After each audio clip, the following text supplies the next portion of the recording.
Olá, interrompemos a programação para ir ao vivo a Fortaleza, no Ceará. A presidenta Dilma Rousseff concede entrevista coletiva após a sessão plenária da 6ª Cúpula do BRICS, grupo de países formado por Brasil, Rússia, Índia, China e África do Sul. Acompanhe. Posso fazer uma abertura sobre essa cúpula dos BRICS. Essa cúpula dos BRICS é a 6ª.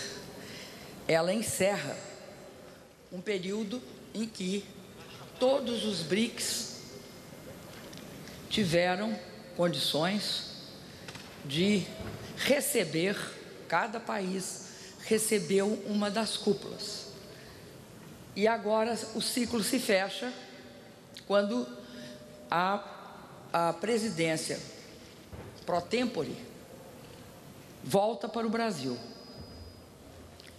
É um momento especial porque os BRICS estão dando passos concretos em direção a uma ação, uma formalização e iniciativas mais concretas. Nós tivemos um processo de discussão sobre dois grandes mecanismos. O novo Banco de Desenvolvimento dos BRICS, e o outro, o Acordo Contingente de Reservas. Esses dois mecanismos começaram a ser discutidos há 2 cúpulas atrás. Muitos diziam que eles não seriam viáveis. Muitos diziam que nós não iríamos, de fato, concretizar essas 2 grandes iniciativas. E o fruto dessa reunião, o resultado dessa 6ª cúpula foi que nós vamos, conseguir institucionalizar o banco e institucionalizar o Acordo Contingente de Reservas. O novo Banco de Desenvolvimento dos BRICS, como eu disse para vocês aqui, ele tem um capital autorizado de 100 bilhões de dólares. E um capital subscrito de 50 bilhões de dólares. Esse capital subscrito de 50 bilhões de dólares vai ser dividido em partes iguais entre os 5 integrantes dos BRICS. A importância desse banco é porque nós vivemos hoje um momento em que os países não têm tido acesso significativa a fontes de financiamento internacional. E o BRICS, o Banco dos BRICS, se propõe a permitir e a criar condições para que o acesso ao capital para investimentos, tanto na área de infraestrutura, quanto na área de programas que tenham a ver com a expansão da produção e também em grandes desafios no que se refere a políticas sociais, tenha uma fonte de financiamento, e essa seria o Banco dos BRICS. O Banco dos BRICS pretende já iniciar a sua institucionalização, e aí nós vamos ter uma participação distribuída entre os cinco membros dos países BRICS e, ao mesmo tempo, dentro daquela perspectiva de rotação das diferentes funções, como sempre ocorre dentro dos BRICS. Nós começaremos com, primeiro, a sede do banco, e essa é a sede definitiva, será localizada em Xangai. Terá o primeiro escritório regional dos BRICS na África do Sul. Na sequência, o outro escritório será na América Latina, no Brasil. Isso na sequência. O primeiro presidente do banco virá da Índia. O primeiro presidente do Conselho de Administração do banco será do Brasil. E o primeiro presidente do Conselho de Ministros ou de Governadores do banco será da Rússia. E isso terá uma sistemática renovação na medida que se complete os mandatos de cada uma dessas funções. A outra questão é a questão muito importante do arranjo contingente de reservas, que é a criação de uma rede de proteção, traduzindo em linguagem mais acessível, uma rede de proteção, e ela no montante de 100 bilhões de dólares, para garantir que os países BRICS tenham acesso a essa rede de segurança diante de eventuais volatilidades que atinjam os mercados financeiros e que possam comprometer a estabilidade a estabilidade internacional dos países BRICS e dos países em desenvolvimento, mas no caso específico do acordo contingente de reservas dos países BRICS. E essas duas instituições, elas têm uma função de fato, completar esse ciclo em que o BRICS está em gestação para o momento em que ele se torna realidade, que ele se concretiza como uma parceria com base em instituições. Outra decisão que eu considero importante é a formalização do Fórum Empresarial. O Fórum Empresarial, eu diria, é a sustentação também dos países BRICS, porque implica na presença dos empresários dos 5 países num processo de construção de relações que passam pela simplificação de processos, pela adoção de padrões técnicos que sejam comuns aos países, por um portal de negócios, enfim, que crie uma relação sistemática entre os empresários.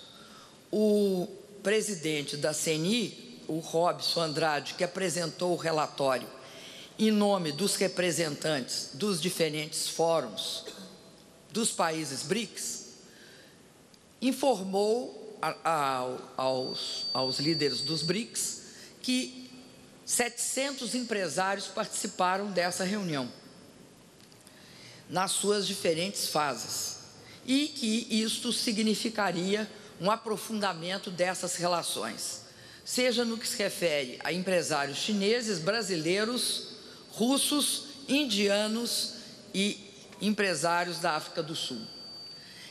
São economias extremamente diversificadas e diferenciadas, mas todas elas com uma imensa perspectiva de crescimento e de construção de uma prosperidade para as suas sociedades.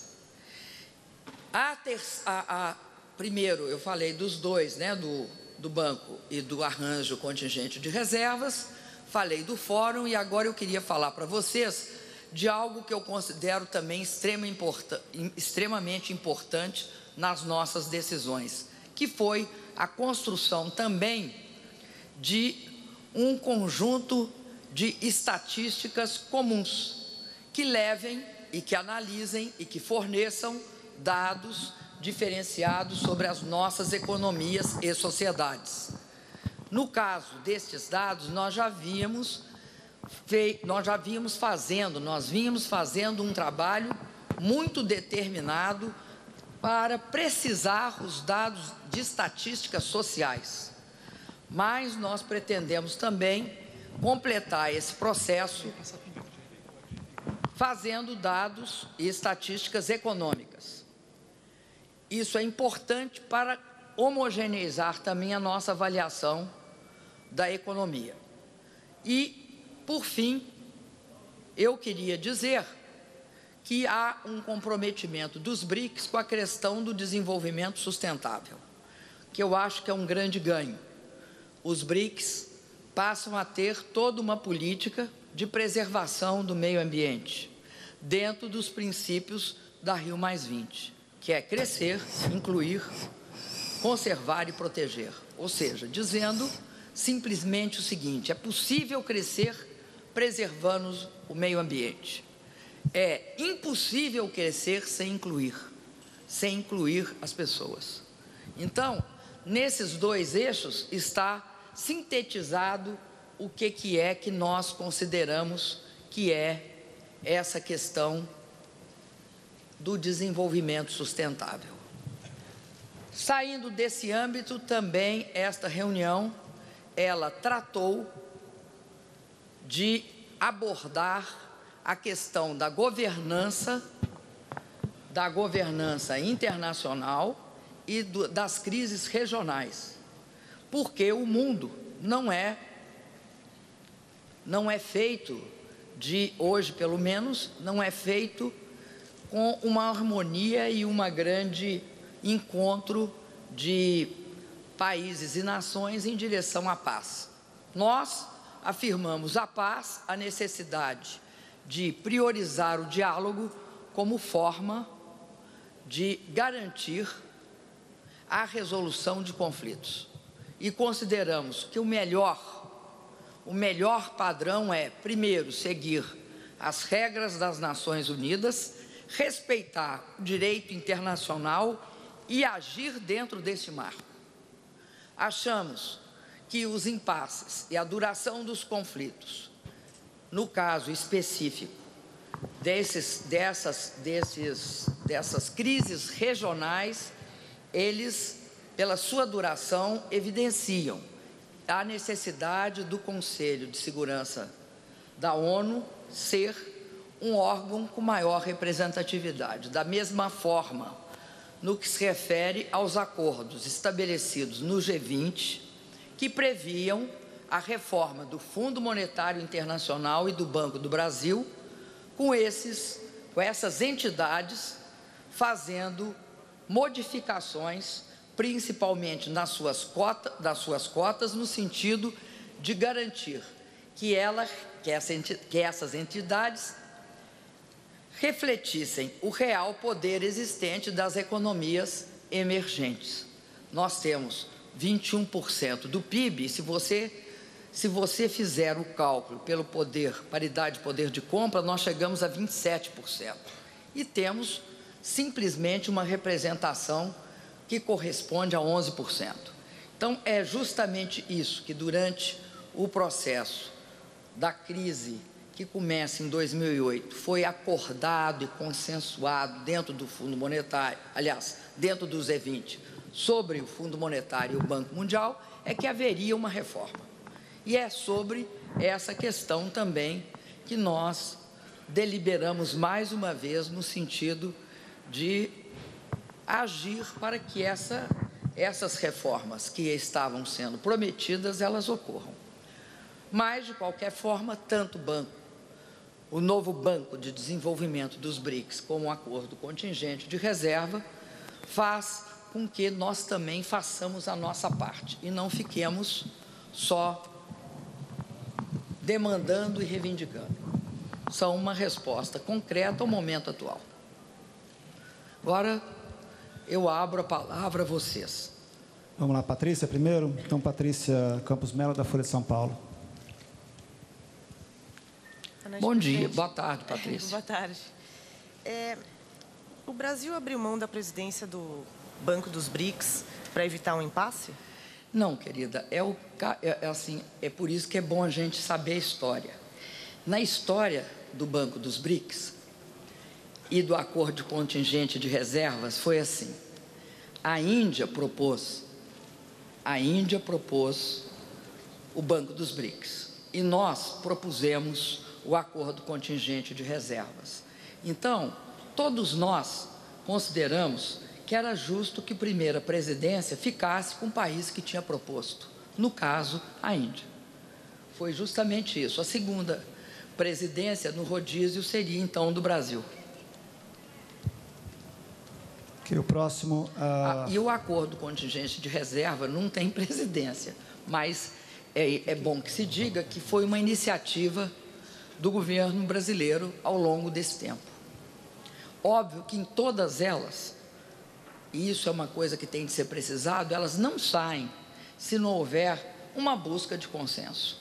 E eu queria aqui destacar que essa busca de consenso teve uma grande participação da África do Sul, da Rússia, da China, da Índia e do Brasil. Nós queremos construir esse banco. E esse banco está acima, e é esse o exercício que se faz quando se cria um órgão como os BRICS. É o exercício de perceber que, quando uma instituição dessas nasce, cresce e dá certo, beneficia a todos os países. Próxima pergunta do Paul Scott, da Russia Today. Hi, Paul Scott from RT. It's a question on a slightly different subject, if that's okay. Can you speak slow? Assunto ligeiramente diferente. A questão é a seguinte: se o senhor falar rápido, eu não vou entender o que o senhor diz, está certo? A pergunta é sobre um assunto um pouco diferente.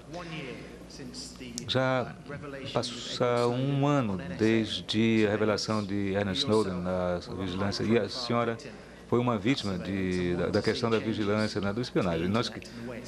De forma que vocês também estão propondo mudanças na internet. Que mudanças a senhora gostaria de ver na internet?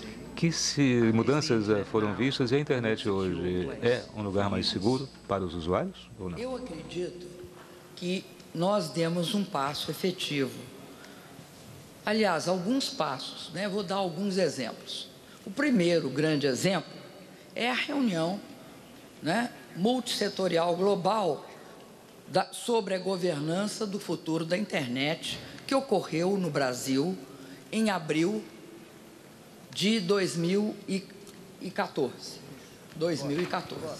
Essa reunião foi possível, teve a representação de vários dos sustentadores, em inglês stakeholders, né, governos, toda a área técnica, a área, vamos dizer, de sustentação, o criador do www, todos os grandes participantes nesse esforço enorme que foi, ao longo do tempo, construir a internet, participaram. Então, governos, área técnica, sociedade civil, órgãos, ONGs, enfim, todos aqueles que participam dessa rede complexa participaram. Qual era o objetivo? O objetivo é justamente isso: fortalecer essa rede como espaço multissetorial, multilateral, democrático e aberto.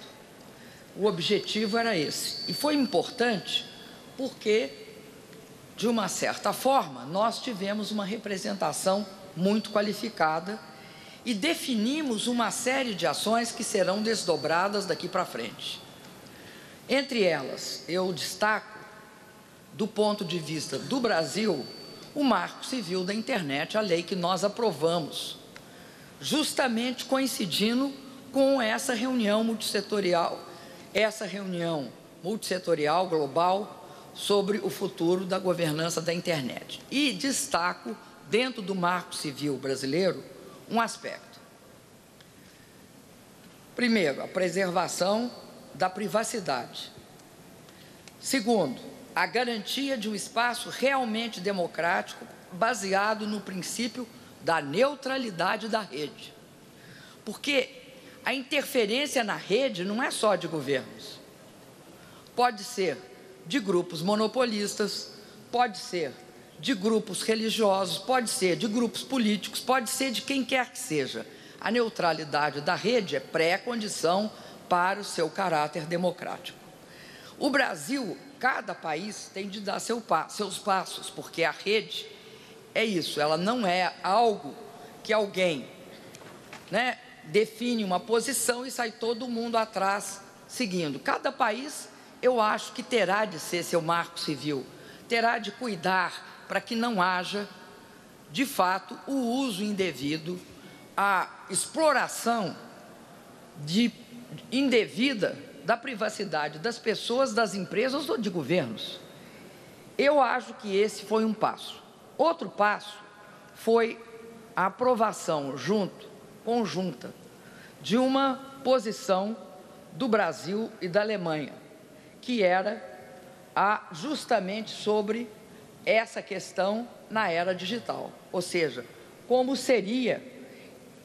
deveria ser essa proteção da privacidade dos dados, desse direito civil fundamental, que é o direito individual à privacidade.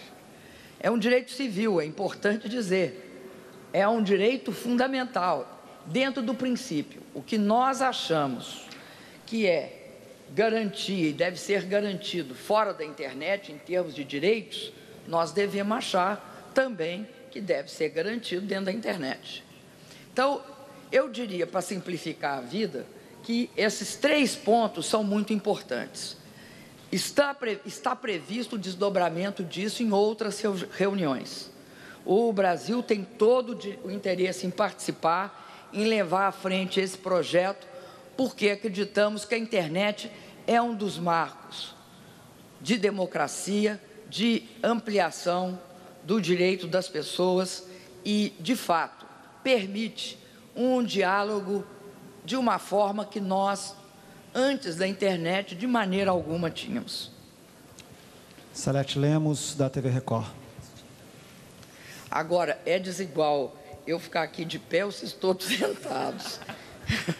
E eu quero avisar para vocês que eu fui carregar meu neto e ele é pesado. Para não cair, eu bati na quina da cadeira. Então, às vezes, eu manco. Se eu tiver dor, eu sento. Boa tarde, presidente. Cristina Lemos, da TV Record. Presidente, não há problema, ministro. Presidente, eu gostaria que a senhora comentasse essa iniciativa dessa criação dessas 2 instituições.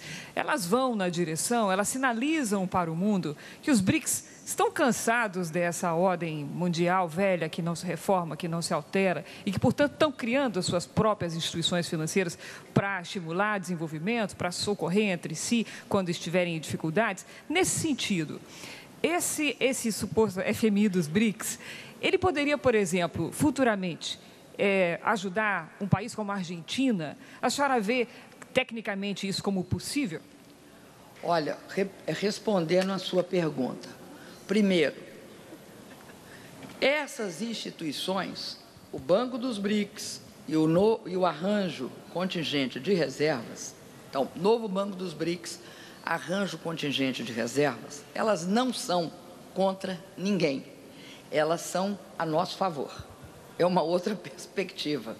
Elas são a favor dos países BRICS, mas também são a favor dos países em desenvolvimento. Nós estamos abertos para ver o que pode ser essa relação com os países fora do grupo BRICS, mas ainda não foi decidido, porque nós acabamos de formatar e de formar essa instituição. Ela agora vai ganhar formalidade e vai se posicionar. Agora, primeiro eu quero dizer que também não afastamos cooperar com nenhum dos órgãos internacionais. Agora, ela não foi feita para isso também. Ela foi feita para dar garantia, para possibilitar investimentos, para dar uma rede de proteção ao grupo BRICS e olhar com toda a generosidade para os países em desenvolvimento. Então, se a Argentina vai ser ou não beneficiada por isso, é algo que daqui para frente vai ser avaliado e se tomará sobre essa questão uma posição. Primeiro é preciso que a Argentina peça, né? Então, nós estamos aqui especulando. O que eu estou dizendo é que o nosso olhar para os países em desenvolvimento vai ser um olhar generoso. Isso não implica, de nenhuma forma, que esse banco não terá regras bastante claras e firmes a respeito da sua própria sustentabilidade. Tian Tong, da agência chinesa Xinhua. Thank you, Mr. President. BRICS have witnessed a certain economic slowdown. So after your discussion with other member states, uma desaceleração econômica. Como é que a senhora vê a perspectiva com relação ao BRICS para o futuro? E o segundo é sobre o novo Banco de Desenvolvimento.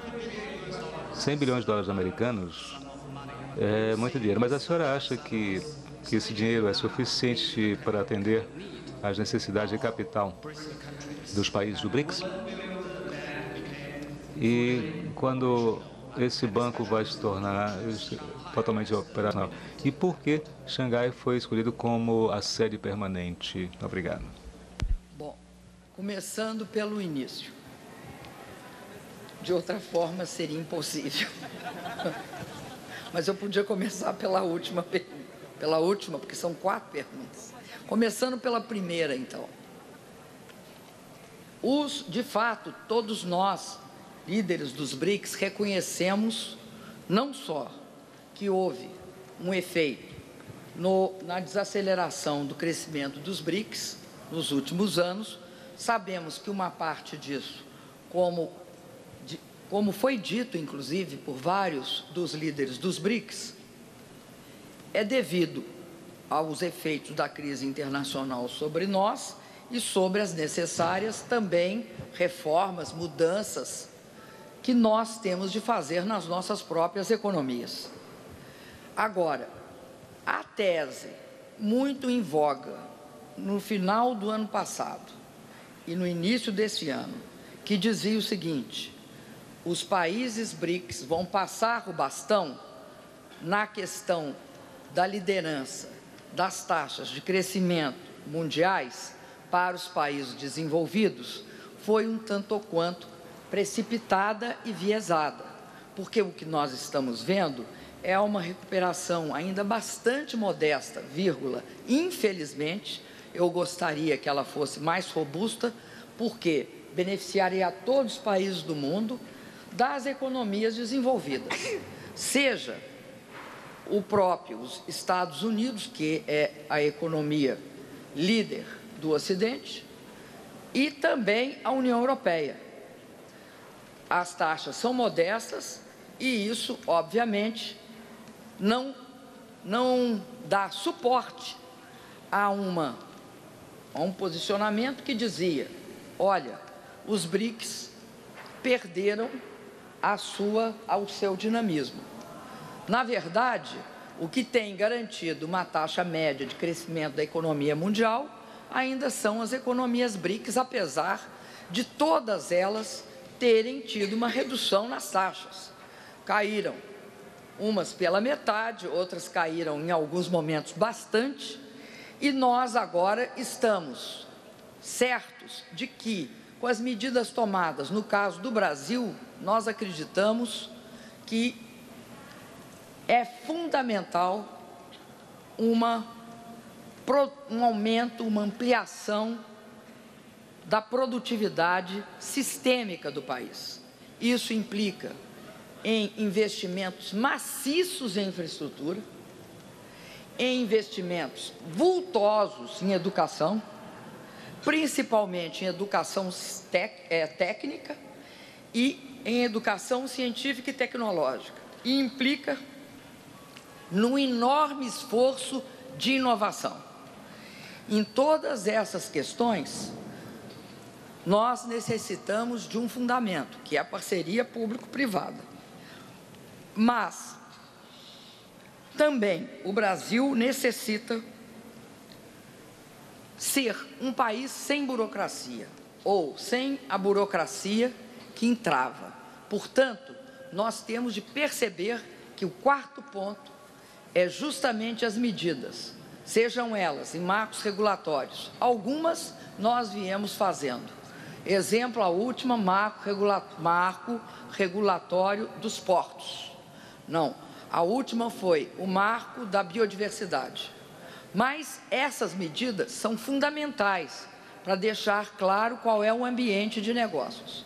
Mas, além dessas, tem medidas que dizem respeito à simplificação das exigências que se cristalizaram no Estado brasileiro. Então, essas 4 questões. Em outros países, são outras mudanças. Cada um dos BRICS fará as suas. Nós não temos um modelo padrão para os 5 países. Respeitamos a história, a cultura econômica, o ambiente de negócio criado em cada país. Até por isso, somos muito ricos em matéria de experiências. São experiências muito diversificadas que se encontram nessas reuniões do BRICS. Então, primeira questão, eu respondi. Eu não sei se vai ser na ordem. A segunda questão que ele fez, você lembra? Qual era os 100 bilhões eram suficientes? Bom, é o seguinte, banco é uma coisa muito interessante. Banco tem um imenso poder de alavancar recursos. Então, nós estamos começando com uma quantia bastante significativa. Afinal, são 100 bilhões de dólares. E isso, eu acredito que será extremamente suficiente para se dar a partida. Quanto ao momento em que os BRICS estarão inteiramente prontos, depende do esforço que cada um de nós, cada um dos países BRICS vai fazer. Esse esforço, da minha parte, que hoje estou na presidência pro tempore dos BRICS, da minha parte é integral. E eu tenho certeza que também será integral das demais partes. Notadamente, eu tenho certeza que o presidente Xi Jinping dará todo o seu empenho para que isso fique pronto, que o banco esteja pronto o mais cedo possível.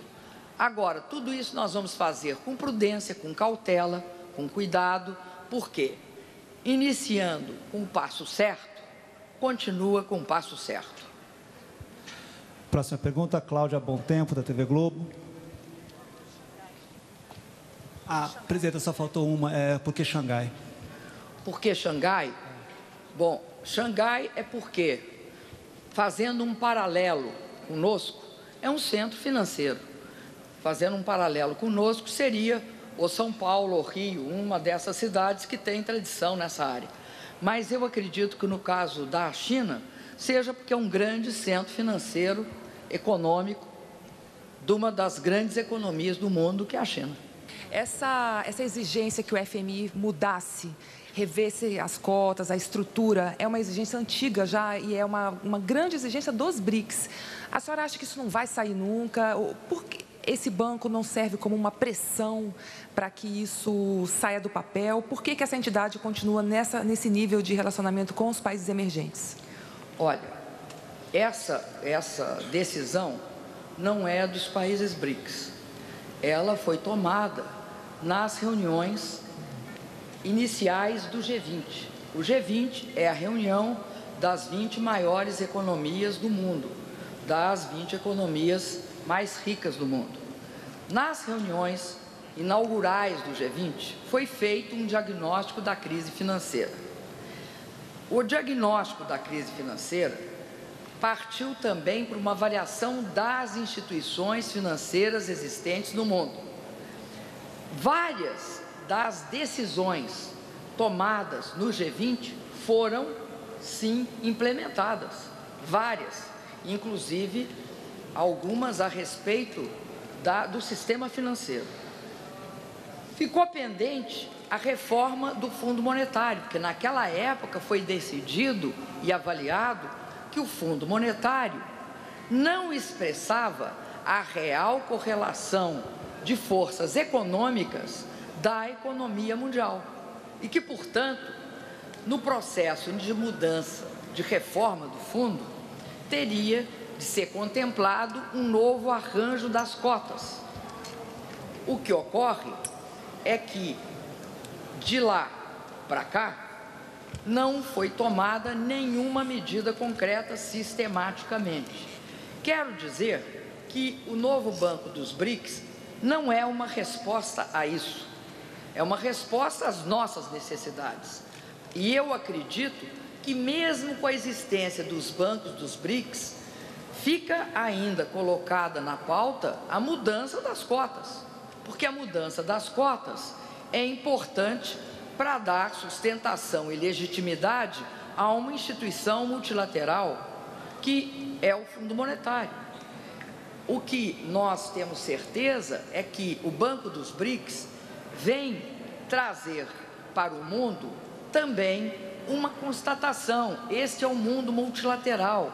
Ele pode e deve ter várias instituições multilaterais, O G20 foi uma, os BRICS são outras, e isso se reflete também em novas instituições.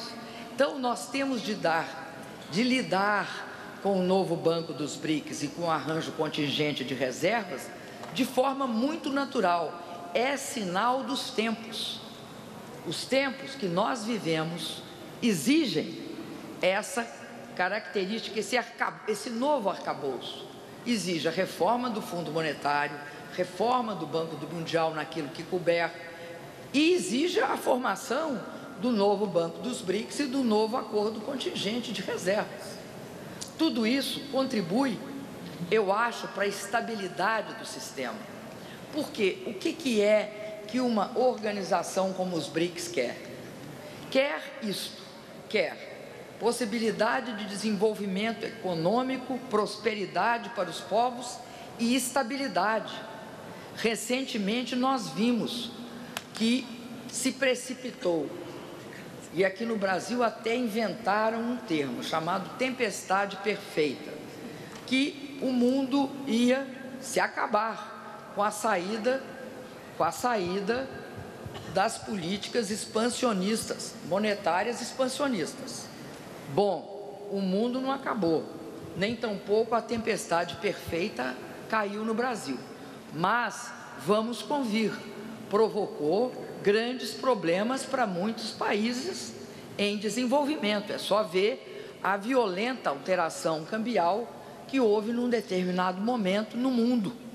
O que nós queremos é contribuir para a estabilidade, contribuir para diminuir a volatilidade e contribuir para que haja mais recursos para garantir políticas de investimento na área de infraestrutura desde toda a logística, infraestrutura energética, infraestrutura social, infraestrutura urbana. É isso que é o novo banco e o arranjo contingente de reservas. Última pergunta, Alonso Souto, da Reuters. Boa noite, presidenta. Boa noite, Alonso. A pergunta que eu queria fazer é basicamente sobre o Banco dos BRICS. A China é a segunda maior economia do mundo, é uma economia que é maior que todos os outros membros dos BRICS juntos. O que o resto dos BRICS pode fazer para tentar prevenir que a China seja muito hegemônica, ou seja, ou tenha muita influência e poder sobre o Banco dos BRICS? E segundo, se os líderes falaram, discutiram sobre o nome do próximo executivo para ser o presidente do Banco dos BRICS. Primeiro, vamos responder a primeira parte da sua pergunta. No Banco dos BRICS, nós optamos, todos nós, por fazer uma distribuição absolutamente igualitária do capital subscrito, porque nenhum de nós, e quero aqui atestar isso da parte da China, quis se mostrar hegemônico em relação a ninguém. Nós acreditamos que essa distribuição igualitária das cotas previne esse tipo de questão que você levantou.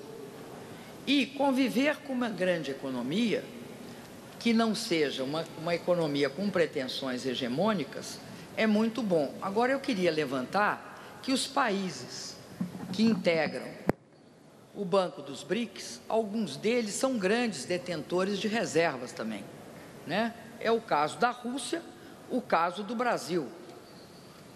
Nós somos, dentro da distribuição de reservas, nós estamos entre os países com mais reservas no mundo. Estamos entre. Então, o Banco dos BRICS nasce com um grande poder se você considerar o critério reservas, detenção de reservas. E não só pela China, mas pelo fato que a Rússia e o Brasil também detêm. A China em menor, a Índia em menor tamanho, mas detém, e a África do Sul também. Então, eu não acredito que o formato do Banco dos BRICS seja um formato que leve ao tipo de política tradicional em Bretton Woods. Não acredito. Acho que nós não estamos no padrão Bretton Woods, que deu aqueles conflitos que, se a gente lembrar da história, sabemos que ocorreu. Por exemplo, o conflito entre o Lord Keynes pela Inglaterra, e eu não lembro, porque tem hora que eu esqueço os nomes, eu não lembro o representante dos Estados Unidos qual era. Mas houve conflitos em relação, inclusive, à moeda. Então, no nosso caso, nós estamos tentando aprender com a história. Qual é a pergunta? Você está vendo como é que eu estou? Cansada. Eu estou cansada, vocês desculpem. A escolha do presidente. Não. Nós não discutimos nomes aqui, porque também não cabia isso, né? Bom, mas eu quero dizer para vocês que eu acredito que essa sexta cúpula, ela foi muito produtiva. Agora, para a gente não achar que é um ponto, ela é fruto de um processo do Grupo BRICS que vem amadurecendo ao longo de todas as cúpulas. Nós chegamos aqui porque antes da sexta houve 5, e chegamos aqui com uma grande maturidade, discutindo uma questão extremamente complexa, como o branco dos BRICS e o arranjo contingente de reservas. Muito obrigado a vocês. Você assistiu ao vivo de Fortaleza à entrevista coletiva concedida pela presidenta Dilma Rousseff. Ela está no Ceará participando da 6ª reunião de cúpula do BRICS. A presidenta Dilma disse que a cúpula é um momento especial no avanço de iniciativas mais concretas, como a criação do Banco de Desenvolvimento do BRICS e o arranjo contingente de reservas, que terá um fundo de 100 bilhões de dólares para apoiar economias em dificuldades. Dilma Rousseff falou também sobre o tema do BRICS, crescimento inclusivo, soluções sustentáveis, dizendo que é possível crescer incluindo os países e crescer preservando o meio ambiente. Nós podemos voltar a qualquer momento com outras informações. Continue com a gente, NBR, a TV do Governo Federal.